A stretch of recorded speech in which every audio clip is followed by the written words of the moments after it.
છે કે જોડિયા ગામે એક નાની 7 વર્ષની બાળા એ પોતાના પિતાશ્રી સાથે વાડીએ ખેતરે ગયેલી અને ખેતરે તેમના વાડીમાં વાડીની ઓરડી પાસે મોબાઈલ દ્વારા ગેમ્સ ને બધું રમતી હતી। એમાં આરોપી અશ્વિન ગોહિલ નામનો માણસ આવીને એમને જબરજસ્તી ઉપાડી લઈ જઈને બાળકી ઉપર દુષ્કૃત્ય કર્યું।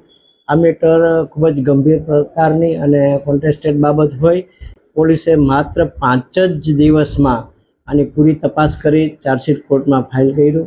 અમે 29 જેટલા દસ્તાવેજી પુરાવા અને 10 જેટલા સાક્ષી સાહેબોના નિવેદનો સંબંધ પરની જુબાનીઓ ધ્યાને લઈ હાઈકોર્ટ સુપ્રીમ કોર્ટના ચુકાદાઓ અને લેટેસ્ટ જે સુપ્રીમ કોર્ટની ગાઈડલાઇન્સ છે એ મુજબ આરોપીને ગંભીર પ્રકારની સજા એટલે કે લાઈફ ટાઈમ આજીવન કેદની સજા અને 25,000 રૂપિયાનો દંડ ફરવામાં આવ્યો છે અને ભોગ બનનાર બાળાને 4 લાખ રૂપિયા કમ્પેન્સેશન ચૂકવવામાં આવ્યું છે।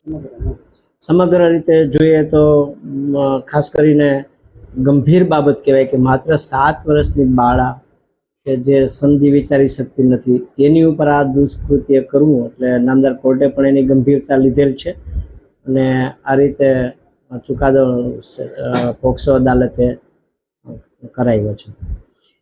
અત્યાર સુધીમાં મારા રજિસ્ટર મુજબ 100થી વધારે આંક આવ્યો છે પોક્સોના કેસો તેમજ એસીબી એનડીપીએસ અને સેશન્સ કોર્ટોમાં કન્વિક્શન કરાવવામાં આપણે ગુજરાતમાં સ્થાન પર છીએ।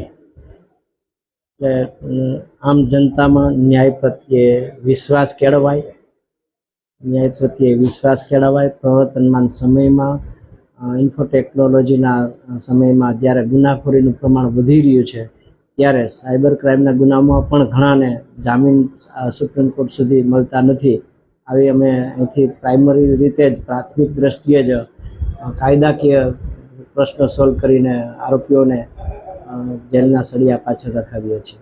જ્યુડિશિયલ કસ્ટડીમાં અત્યારે લગભગ 450થી વધારે આરોપીઓ છે।